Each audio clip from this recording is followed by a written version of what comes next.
함께 오늘 은혜 나눌 말씀은 사도행전 28장 11절로 15절 말씀입니다. 신약성경 사도행전 28장 11절에서 15절입니다.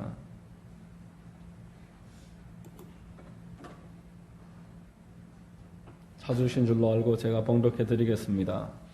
석 달 후에 우리가 그 섬에서 겨울을 난 알렉산드리아 배를 타고 떠나니 그 배의 머리 장식은 디오스구로라.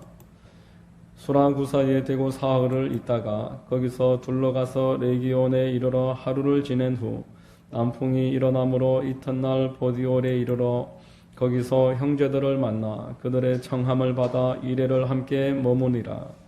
그래서 우리는 이와 같이 로마로 가니라.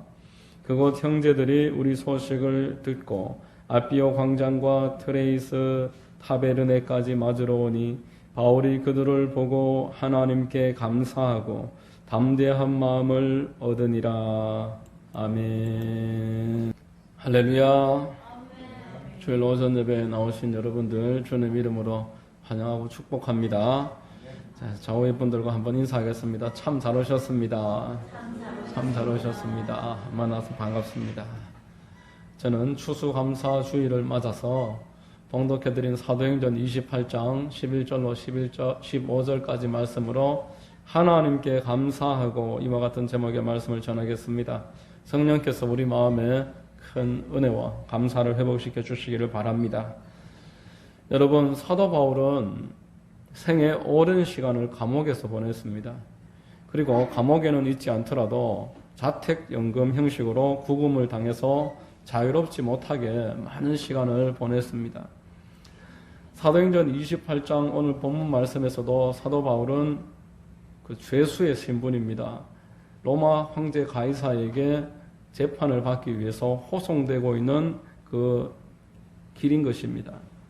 여러분, 사도 바울이 어떤 특별한 죄가 있어서 그렇게 감옥에 갇히고 자택연금을 당하고 죄수의 신분으로 호송당하고 있는 것이 아니었습니다. 다만 한 가지 죄가 있다면은 예수 그리스도께서 성경대로 죽은 자 가운데서 다시 살아나시고 또 성경대로 십자가에서 죽으신 후에 우리를 위해서 모든 죄를 사하셨다. 이 한 가지를 전했던 이유 때문에 유대인들에게 시기와 질투와 모함을 받고 로마 군인들에게 체포돼서 로마 황제 가이사 앞으로 지금 재판을 받기 위해서 이동하는 것입니다. 호송 과정 가운데서 유라굴로 광풍이라는 광풍 때문에 보름이 넘는 시간 동안 해와 달과 별도 보지 못하고 단 하루도 그 앞을 내다볼 수 없는 캄캄한 막막한 상황 가운데서 막막하고 어려운 시간을 견뎌내야만 했습니다. 그뿐만 아니라 사도 바울은 1차, 2차, 3차, 4차 모든 선교 여행 내도록 고난을 당했습니다. 돌에 맞아서 죽은 줄로 알고 제자들이 장례를 치르려고 데리고 가다가 살아난 적도 있었습니다. 굶거나 자지 못하거나 사람들이 죽이려고 해서 도망 다니는 일들은 부지기수였습니다. 교인들에게도 의심을 받고 제자들은 배신을 하고 또 유대인들에게는 죽음의 위협을 당하는 숱한 고난의 세월이 그의 모든 여정 가운데 있었던 것입니다. 이제 이 사도행전의 마지막 그 시간이 다가오고 있습니다. 바울은 전해지는 바에 의하면 로마에서 참수형을 당해진 것으로 전해집니다. 하나님의 부름을 받아서 충성을 다하고 수십 년 세월을 흘러서 지금도 죄수의 신분으로 그 사역과 생을 마감하려고 하는 노년의 사도인 것입니다. 내가 평생 하나님을 섬긴다고 섬겼는데 결국 이것이 전부인가? 예수 믿는 것 참 별볼일 없구나. 이렇듯 허무하다. 낙심하고 좌절할 수도 얼마든지 있는 그런 상황이었습니다. 그런데 오늘 본문의 사도 바울은 하나님께 감사하고 있습니다. 사도행전 28장 15절 말씀에 그곳 형제들이 우리 소식을 듣고 아비오 광장과 트레이스 타베르네까지 맞으러 오니 바울이 그들을 보고 하나님께 감사하고 담대한 마음을 얻으니라라고 말합니다. 호송되어 가는 그 바울의 소식을 듣고 로마 땅에 있던 교회의 형제들이 마중 나왔을 때 그들을 보고 반갑기도 하고 마음에 담대함도 얻었지만 무엇보다 하나님께 감사했다라는 것입니다. 여러분, 사도 바울의 신앙관은 하나님께 감사하는 것입니다. 믿는 사람들이 가져야 되는 신앙관이 무엇인지 사도 바울은 그 큰 축의 하나로 감사를 꼽고 있습니다. 믿음 없는 사람이 보면은 조금도 감사할 만한 상황이 아닌 것입니다. 가는 곳곳마다 대적이 있었고 또 쫓겨다녔고 매도 맞고 감금당하고 감옥에까지 묶여 있었던 사도 바울이 무슨 감사할 내용이 있었겠습니까마는 바울이 볼 때는 모든 상황이 감사의 제목이었습니다. 데살로니가전서 5장 18절에 범사에 감사하라. 이것이 그리스도 예수 안에서 너희를 향하신 하나님의 뜻이니라 라고 말했습니다. 믿는 사람들은 감사를 통해서 하나님의 뜻을 이루어냅니다. 감사의 힘으로 하나님의 발자취를 내 삶에 만들어내는 것입니다. 누가복음 17장 말씀에 보면은 10사람의 문둥병자가 나타납니다. 10사람의 문둥병자가 예수 앞에 엎드려서 이 문둥병을 다 고침을 받았습니다. 이 문둥병자들이 고침받고 다 제각각 뿔뿔이 흩어졌는데 한 사람이 예수께 돌아와서 감사하면서 하나님께 영광을 돌렸습니다. 그랬더니만 예수님이 이 문둥병자를 축복하시고 거기에다가 더 큰 구원이라는 선물을 안겨주시면서 하나님이 영광 받으셨다라고 말씀을 했습니다. 감사는 하나님의 뜻을 이루어드리는 도구이기 때문입니다. 여러분, 우리들이 음식을 만들 때 음식 재료가 아무리 많아도 불이 있어야 됩니다. 음식에 불이 더해지면은 향이 새로워지고 새로운 맛이 만들어집니다. 특별히 중국 음식을 만드는 사람들 이야기를 들어보면은 불향이라고 해서 불로 요리를 완성합니다. 음식이 아무리 재료가 충분하게 들어가도 마지막에 불로 그 음식을 완성해낸다는 것입니다. 마찬가지로 우리 그리스도인들이 모든 일을 하더라도 그 일에 최종적으로 감사가 더해지면은 전혀 새로운 상황이 만들어진다라는 것입니다. 그 감사가 더해지느냐 마느냐에 따라서 나의 일상과 나의 사역과 내가 애쓰고 힘쓴 모든 것이 전혀 새로운 전환을 가지게 된다는 것입니다. 반대로 감사하지 않으면은 아무리 수고하고 애쓰고 많은 일들을 더했더라 할지라도 하나님의 뜻이 거기에서 이루어질 수가 없습니다. 하나님은 반드시 사람이 감사할 때 영광을 받으십니다. 아무리 다 해놓고도 감사하지 못하면서 원망으로 그 일을 그르쳐버리는 일들이 너무나 많습니다. 시편 50편 23절에 감사로 제사를 드리는 자가 나를 영화롭게 하나니 그의 행위를 옳게 하는 자에게 내가 하나님의 구원을 보이리라 라고 말했습니다. 감사는 그저 어떤 장식품으로서 해도 그만 안 해도 그만인 것이 결코 아닙니다. 감사는 음식에 불이 들어가는 것처럼 마지막으로 가장 중요하게 있어야 되는 마감하는 그 하나님의 통로이고 도구라는 것입니다. 하나님은 감사하는 사람을 통해서만 당신의 뜻과 계획을 이루십니다. 여러분, 누가 감사할 수 있습니까? 믿음 있는 사람만이 감사를 할 수 있습니다. 환경으로 감사하는 것이 아니라고 했습니다. 여러분, 우리에게는 2022년 10월 20일 오늘이 전부입니다. 유한하고 한계 속에 살아가는 사람에게 있어서 오늘은 전부인 것이 사실입니다. 그러나 하나님은 우리처럼 하루 단위의 시간 속에 계시는 분이 아니라 영원 속에 계시는 분이라고 성경에서 말했습니다. 우리가 오늘 하루가 지나야 내일을 만난다고 해서 하나님께서도 그런 방식으로 하루하루를 만난다고 생각하면은 무지이고 큰 착각이 되는 것입니다. 하나님은 우리 전체의 시간을 세로로 세워놓고 통으로서 알고 계십니다. 우리는 가로로 세워놓고 하루 단위로 알지만 하나님은 전체를 세로로 세워놓고 하루로 아십니다. 이것이 하나님이 영원 속에 계시다는 말의 의미가 되는 것입니다. 여러분, 내가 알고 있는 오늘은 내 인생 전체의 수백 수천 가지의 퍼즐 가운데 하나인 것입니다. 전체 그림의 한 부분인 것입니다. 하나님은 오늘 하루를 나의 전체 중에 하나로서 어떤 뜻과 계획을 가지고서 역사하고 계십니다. 사도 바울은 로마서 8장 28절에 우리가 알거니와 하나님을 사랑하는 자 곧 그의 뜻대로 부르심을 입은 자들에게는 모든 것이 합력하여 선을 이루느니라 라고 말했습니다. 저와 여러분이 정말 하나님의 그 선하심과 인자하심과 능력과 그 구원을 믿는다면 오늘 이 하루의 퍼즐을 만났을 때에 이 퍼즐 하나 때문에 너무 낙심한다든지 너무 또 거기에서 기뻐를 한다든지 우쭐거리면서 하나님을 잊어버린다든지 이러한 우를 범하지 않도록 늘 우리 마음 중심에 좋아도 감사요 슬퍼도 감사요 하나님을 향해서는 사도 바울이 알려준 바 그대로 감사뿐이어야만 하는 것입니다.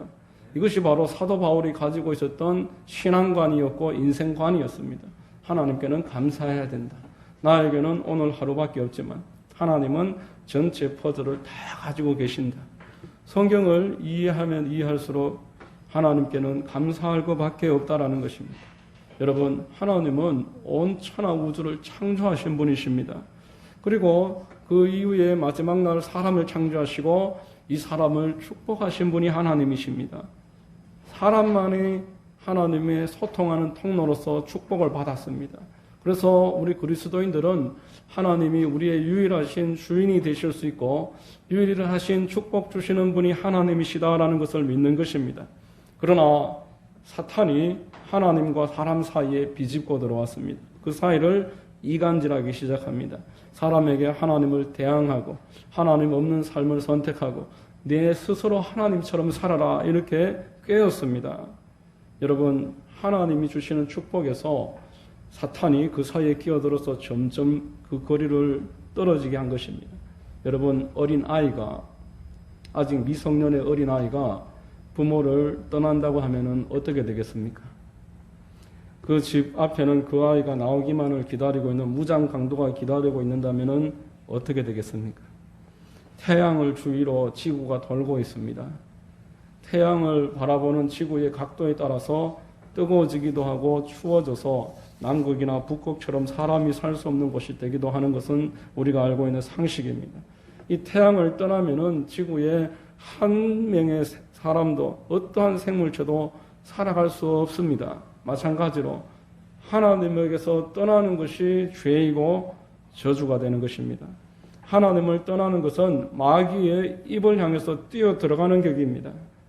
하나님은 좋으신 분이지만 우리의 삶에 이처럼 고통과 어려움이 있는 것은 우리가 마귀로 인해서 하나님에게서부터 점점 멀어져 있기 때문에 예레미야서 2장 19절 말씀에 내 악이 너를 징계하였고 내 반역이 너를 책망할 것이라 그런즉 내 하나님 야훼를 버림과 내 속에 나를 경외함이 없는 것이 악이요 고통인 줄 알라 주 만군의 야훼의 말씀이니라 라고 말했습니다.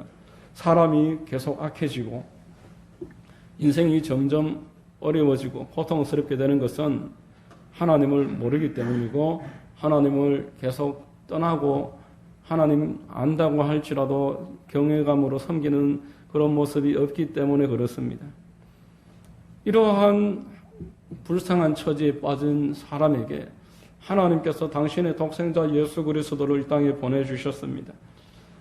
하나님으로 가는 길이 죄로 인해서 사탄으로 인해서 세상으로 인해서 막혀있는 사람에게 예수께서 오셔서 길이요 진리요 생명을 보여주시고 하나님께로 가는 유일한 길이 되어 주셨습니다. 사람이 선해지는 방법은 도덕과 윤리와 자기 스스로의 절제로 될 수 없습니다. 하나님을 향해서 가는 사람만이 선하게 살 수가 있고 그 삶에서 고통이 조금씩 줄어들 수 있습니다. 하나님에게서부터 떨어지는 것이 고통이고 하나님께로 나아가는 것이 우리에게 축복이 됩니다. 고린도서 5장 17절에 그런즉 누구든지 그리스도 예수 안에 있으면 새로운 피조물이라 이전 것은 지나갔으니 보라 새 것이 되었도다 라고 말씀하고 있습니다. 하나님에게서부터 떨어져서 고통당하고 죄악 가운데 허덕이고 있는 이 땅의 수많은 사람들을 예수 그리스도 안으로 불러주셔서 죄를 씻어주시고 의롭다고 칭해주시고 또한 성령으로 충만한 자가 되어서 거듭나게 하셔서 하나님의 나라를 향해서 한 걸음 한 걸음 갈 수 있게 해주시는 분이 하나님이시기 때문에 우리는 하나님께 감사할 수밖에 없는 것입니다. 물론 이 과정이 만만하지 않습니다. 여러분, 세상과 마귀는 끝까지 그리스도인들을 저항합니다. 사도 바울에게도 수족과 같았던 그 마귀의 패거리들이 끝까지 괴롭혔고, 유라굴로 광풍과 같은 자연 환경이 그의 모든 그 갈 길을 가로막았습니다. 늙고 병들어 점점 힘이 빠지는 그 사도 바울의 육체가 그를 붙잡았고, 세상의 관습과 또 주변에 가까운 사람들의 저항이 늘 따랐습니다. 요한복음 15장 18절로 19절에 세상이 너희를 미워하면 너희보다 먼저 나를 미워한 줄 알라. 너희가 세상에 속하였으면 세상이 자기의 것을 사랑할 것이나 너희는 세상에 속한 자가 아니요 도리어 내가 너희를 세상에서 택하였기 때문에 세상이 너희를 미워하느니라. 이렇게 말씀했습니다. 사도 바울에게는 하나님께로 가는 길에 세상이 가로막았고, 마귀가 가로막았고, 자기의 육신이 가로막았고, 주변에 있던 하나님을 떠난 사람들이 그 길을 방해했습니다. 이러한 방해가 계속 있다라는 것입니다. 여러분, 요셉을 보십시오. 하나님이 구원의 통로로 요셉을 선택하셨습니다. 그런데 그 형들이 요셉을 팔아넘겨버립니다. 보디발의 집에 끌려간 요셉이 그 아내가 동침하자고 유혹하다가 뜻대로 되지 않으니까 모함을 해서 감옥에 집어넣어 버렸습니다. 감옥에서도 성실하게 지냈던 요셉에게 그 관원장들이 일말의 희망이 되었지만 그들도 요셉을 배신했습니다. 그러나 요셉은 그 가운데 하나님이 함께 계시고 인도하고 계신다라는 것을 잊지 않고 끝까지 하나님께 감사했습니다. 한 번도 원망하거나 좌절하지 않았습니다. 여러분, 10대의 어린 나이에 포로로 끌려가서 또 감옥에까지 누명을 뒤집어쓰고 그 안에서도 빠져나갈 수 있는 소망이 끊어졌을 때 이 요셉이 그 마음의 막막함이 어떠했겠습니까? 그러나 하나님은 그 사람을 버리지 아니하셨습니다. 하나님은 당신의 택한 자를 끝까지 붙잡고 계시고 그를 통해서 계획하셨던 그 애굽과 이스라엘 전역을 구원하는 하나님의 통로로 요셉을 끝까지 사용해 주셨습니다. 여러분, 욥도 한번 생각해 보십시오. 하나님이 욥을 사랑하셨지만 마귀는 욥을 끝까지 참소했습니다. 욥에 가진 그 신앙 우리 확인 한번 해보셔야 안 되겠습니까? 정말 그 욥의 마음이 하나님을 향해 있다라면은 테스트 한번 해보셔야 안 되겠습니까? 그가 가진 재물도 한번 뺏어보시고 건강도 한번 빼앗아 보시고 그의 자녀들마저도 우리 한번 빼앗아 봅시다. 계속 도전했습니다. 하나님은 천사들 앞에서 욥에 대한 그 자랑을 끝까지 유지하기 위해서 그 참소를 허락하셨습니다. 욥은 그러함에도 끝까지 그 신앙을 지키는 사람으로서 그 믿음을 버리지 않았습니다. 욥기 1장 21절로 22절에 내가 모태에서 알몸으로 나왔사온즉 또한 알몸이 그리로 돌아가올지라 주신 이도 야훼시요 거두신 이도 야훼시오니 야훼의 이름이 찬송을 받으실지니이다 하고 이 모든 일에 욥이 범죄하지 아니하고 하나님을 향하여 원망하지 아니하니라. 그 입으로 죄를 짓지 않았다라고 욥기 2장에서 한 번 더 말씀하고 있습니다. 끝까지 하나님이 우리를 복을 주셨는데 하나님으로부터 오는 테스트도 우리가 받아야 되지 않겠느냐? 내 믿음을 내가 지켜야 되지 않겠느냐? 여러분, 이렇게 끝까지 욥은 신앙을 지켰습니다. 오늘 본문에 나왔던 사도 바울도 요셉도 욥도 하나님을 믿는다고 했지만 끝까지 저항이 있었습니다. 세상과 마귀와 자기 육신의 유혹이 그들을 괴롭힌 것은 사실입니다. 그러나 그들은 한 가지 우리와 다른 점이 있었습니다. 하나님에 대한 인식입니다. 하나님은 선하신 분이시고 나를 복주시는 분이시다. 마귀가 나를 괴롭히고 하나님에게서부터 나를 계속 떨어뜨려놔서 나를 고통스럽게 만든다. 하나님은 내가 감사해야 되고 마귀는 대적해야 한다. 이 두 가지에 대한 분명한 정체성을 가지고 있었기 때문에 끝까지 감사함으로써 그들의 신앙을 지키고 마지막까지 그 하나님이 맡겨주신 모든 사역을 감당할 수 있었던 것입니다. 여러분, 하나님은 언제나 좋으신 분이십니다. 우리를 세상에서 구분해 내기 위해서 그 아들의 피를 흘리게 하심으로써 우리를 구원해 주셨습니다. 예수 그리스도의 보혈이 아니고서는 그 누구도 세상에서 그리고 사탄의 손아귀에서 우리를 건져낼 수가 없습니다. 뿐만 아닙니다. 우리가 하나님의 나라를 향해서 걸어가는 이 광야와 같은 세상 한복판에서 먹고 힘을 내라고 예수 그리스도의 그 살, 유월절 어린 양의 살을 먹으라, 이렇게 말씀하신 것입니다. 저와 여러분들은 위로부터 내려오는 양식을 날마다 먹음으로써 이 땅 가운데서 힘들고 어렵고 여러 가지 연약함이 현실이지만 이겨낼 수가 있는 것입니다. 저와 여러분들이 복음을 묵상함으로써, 특별히 오중 복음을 묵상함으로써 하나님으로부터 오는 영적 양식을 날마다 얻는다는 것을 꼭 기억하시기를 바랍니다. 여러분, 그분이 몸을 찢으심으로 저와 여러분들은 죄를 용서받고 의롭게 되었습니다. 그분이 채찍질 당하심으로 저와 여러분들은 약함을 떨치고 병이 치료되고 강건한 사람이 되어 있었습니다. 그분이 실 오라기 하나 걸치지 않고 다 벗어주심으로 저와 여러분들은 모든 것들이 예비되었고 또한 부유한 자가 되었습니다. 그가 그 몸을 깨뜨리심으로 하나님의 성령을 예수 그리스도의 깨뜨린 몸으로 우리에게 흘러들어오므로 우리는 주의 일에 능한 자가 되었고 성령으로 충만한 사람들이 되었습니다. 그분이 몸으로 부활하셨기 때문에 저와 여러분들은 부활을 소망할 수 있고 영원한 부활로 이어지는 영생 천국을 바라보는 자들이 되게 된 것입니다. 이 복음을 날마다 묵상하게 하시는 분이 하나님이십니다. 이것이 우리가 영원히 잘 될 수 있는 하나님의 방법입니다. 이 일로 인해서 저와 여러분들의 범사와 육신의 강건함도 더해주시는 것이 하나님의 뜻입니다. 여러분, 이 복음에 관해서 누구보다 전문가였던 사도 바울이 지금 내가 죄수의 신분이 되었다고 원망할 수 있겠습니까? 이것은 하나님이 주신 일이 아닌데요. 이 복음으로 말미암아 나를 영원토록 부요하게 만드신 하나님 앞에 내가 잠깐 세상의 것을 다 잃어버렸다고 할지라도 사도 바울이 원망할 수 있겠느냐는 것입니다. 평생 복음을 전했지만 지금 또다시 늙은 몸으로 로마 황제 앞에 서야 되는 사도 바울이지만 이제 영생을 바라보고 하나님 앞에서 칭찬과 상급이 있음을 더욱 선명하게 바라보고 있는 그의 마음에서는 조금도 원망이 있을 수가 없었습니다. 오히려 하나님께 감사하고 이제 담대하게 이 상황을 받아들였다라고 사도행전 28장은 우리에게 말씀하고 있는 것입니다. 여러분, 바울이 오늘 겪고 있는 이 죄수의 신분과 방금까지 겪었던 유라굴로 광풍으로 인해서 모든 고난은 바울의 눈으로 믿음으로 볼 때 하나님이 갖고 계신 수천 개의 퍼즐 가운데 하나에 불과한 것입니다. 그 퍼즐이 오늘 좀 검다고 해서 전체 그림이 검다고 말할 수 있겠습니까? 하나님은 나를 향해서 온전한 선하심과 인자심을 예비해 놓으셨다라고 약속을 하셨으니 하나의 퍼즐이 좀 검을지라도 이 검은 퍼즐 때문에 원망하고 좌절하는 것은 사도 바울로서는 있을 수가 없는 것이었습니다. 여러분들이 지금 겪고 있는 일도 마찬가지입니다. 이것이 전체가 아니며 이것이 영원한 것이 아닙니다. 이것은 전체의 한 부분입니다. 금방 지나가는 것들입니다. 지나고 나면은 추억하면서 다시 떠올릴 수 있는 작은 퍼즐에 불과하다는 것을 잊지 마시기를 바랍니다. 여러분, 그러므로 사도 바울은 감사할 수 있었습니다.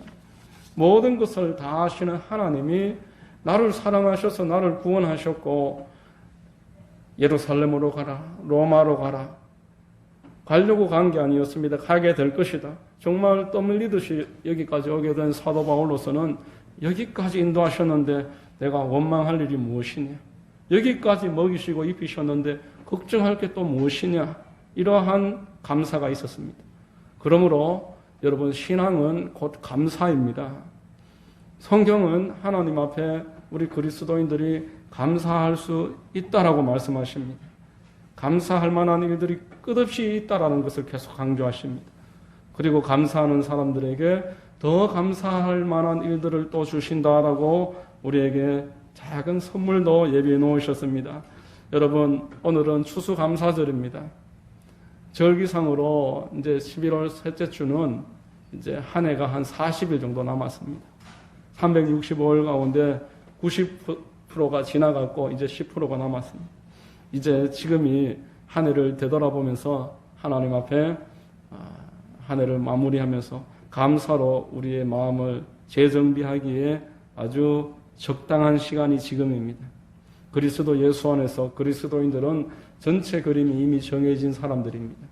하나님이 감독이시고 하나님이 주시는 대본을 우리는 받아들였습니다. 역할은 제각각 다르지만 하나님이 우리에게 가지고 계시는 그 대본의 결말은 동일합니다. 해피엔딩입니다. 시편 23편 우리 1절로 6절 같이 한번 읽어보겠습니다. 같이 읽겠습니다. 시작. 야훼는 나의 목자시니 내게 부족함이 없으리로다. 그가 나를 푸른 풀밭에 누이시며 쉴만한 물가로 인도하시는 도다. 내 영혼을 소생시키시고 자기 이름을 위하여 의의 길로 인도하시는 도다. 내가 사망의 음침한 골짜기로 다닐지라도 해를 두려워하지 않을 것은 주께서 나와 함께 하심이라. 주의 지팡이와 막대기가 나를 안위하시나이다. 주께서 내 원수의 목전에서 내게 상을 차려주시고 기름을 내 머리에 부으셨으니 내 잔이 넘치나이다. 내 평생의 선하심과 인자하심이 반드시 나를 따르리니 내가 야훼의 집에 영원히 살리로다. 아멘. 여러분, 이것이 다윗이 가지고 있었던 하나님이 다윗에게 맡긴 대본입니다. 다윗은 이 대본을 갖고 이 대본대로 살았고 실제로 이 대본 그대로 하나님이 이루셨습니다. 여러분, 하나님의 선하심과 인자심은 결코 여러분들을 떠나지 않습니다. 여러분들은 어떤 형편과 상황에 처해 있을지라도 야훼 하나님의 집으로 인도함을 받게 될 줄로 믿습니다. 이것이 예수 그리스도 안에서 하나님이 우리를 향해서 가지고 계신 뜻입니다. 우리에게는 이러한 하나님의 예비해 놓으신 대본과 결말이 주어졌기 때문에 오늘 전체 수천 개의 퍼즐 가운데 하나의 퍼즐이 내가 생각했던 것과는 다르고 혼선이 있을지라도 염려하지도 걱정하지도 마시고 오직 하나님이 나를 인도하고 계심을 확신하고, 그러므로 오늘 사도 바울이 보여준 이 신앙의 모범과 같이 이리이리하지 마시고 하나님을 신뢰하고 하나님께 감사하고 사도 바울이 보여준 모범이 여러분들에게도 실제로 이루어지시기를 주님의 이름으로 축원드립니다. 기도하겠습니다. 하나님 감사합니다. 오늘 말씀을 통해서 사도 바울이 그 형편은 감사할 만한 형편이 못 될지라도 그 마음에는 하나님에 대한 분명한 감사가 있었습니다. 아버지 하나님, 우리 또한 사도 바울과 같이 감사의 마음을 갖게 하여 주시고 이 추수감사절을 기점으로 한 해를 끝내고 마무리할 때에 우리 모두가 더욱더 하나님을 향해서 감사를 결심하고 다짐하는 복된 성도들 다 될 수 있도록 인도하여 주시옵소서. 함께하여 주시는 은혜를 믿사오며 예수 그리스도의 이름으로 감사하고 기도하옵나이다. 아멘.